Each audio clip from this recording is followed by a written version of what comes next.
Welcome back to Make Money Editing. We're currently running a 100 Days of YouTube Editing Challenge.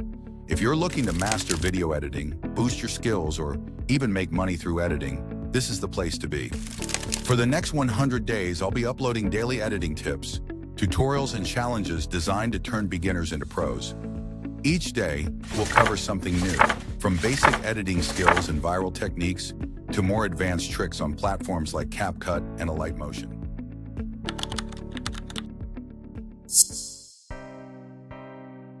So first here on Pixel Lab, I'm going to be creating a shape. This is a box shape, right? I'm going to add in the radius to it. Here I'm going to be using a radius of 8% right here.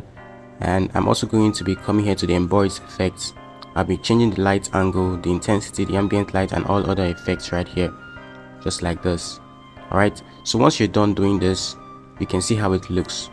So now moving over to change the color, right? I'm going to be using something like a gray color right here, so you can make changes to it if you want. Then you can go ahead to add the text that you want to use. So this is how you keep doing it for the entire images that you want to use for this animation. Once you're done with that, then you make sure everything is aligned, and then you're going to save it in a transparent format by coming here to click on transparent background and save it as a PNG file. So here on CapCut, you're going to have a background already. So this is the background I'm going to use. So I'm going to be bringing in all the shapes that I've currently, created on Pixel Lab. So I'm going to bring them in here and make sure that everything is well aligned. So this is the week 2. I'll make sure it's aligned. So I'm going to bring in the week 3 like this. Make sure it is also aligned. Once I've been able to bring it, I'm going to make sure everything covers to the end of the video like this. So at this point, I'll come here to add this other shape right here that I created, which has the other slide down of the week 2. So once that is done, I'll make sure that it's well aligned. You can use the basic tool if you want it to be perfectly aligned.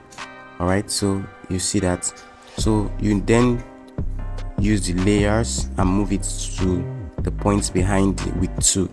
Alright, so you move it to the point behind week 2, so it's just like this. So after that, you make sure that everything is well positioned. Okay, so now the next thing we need to do is add in keyframes. So at this point, I'm going to add in a keyframe to this end of the whole shape, even the background. I'm going to add in a keyframe like this.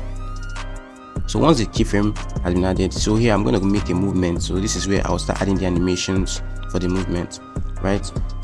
Then I'll also do another animation for the week 1. So I'm going to be moving it up using the basic tool so that it is perfect. Alright, so this is what I'm going to also do for the week 2. Alright, I'm also going to be using the basic tool to move it up, position it up like this.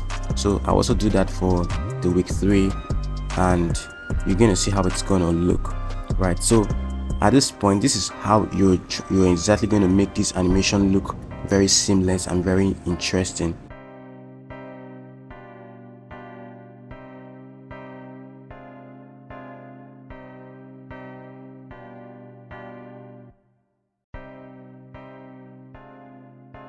So at this point, you come here to this, right, and you're going to add a horizontal mark to it. So you come to the second keyframe, make sure it's at the second keyframe. You turn it to rotate it to 180 degrees. All right, after that, you go back again to the first keyframe. Again, you go back to the mask and rotate it again to 180 degrees. That is the horizontal mask. You rotate it to 180 degrees. You have to rotate the 2 keyframes, if not, it's not going to slide in well. All right, so once that is done, you're going to come here to change the position. First, I want to make this come from the up to the down, so I'll use the basic tool, right, to change the position like this. I'll move it up, all right, like this. So using the masking again, I'll come here to the first keyframe and drag it down like this, so you can see how it comes out like that. See that? So you can then go ahead to check it out and then add the graphs to the individual in between the keyframes that you created. So that is literally how it should work, and then you can see your design flowing well. So the key I'm going to be using the ease option right here, ease option. So the ease option works well. So You do that for the entire shapes, and then you can see the result.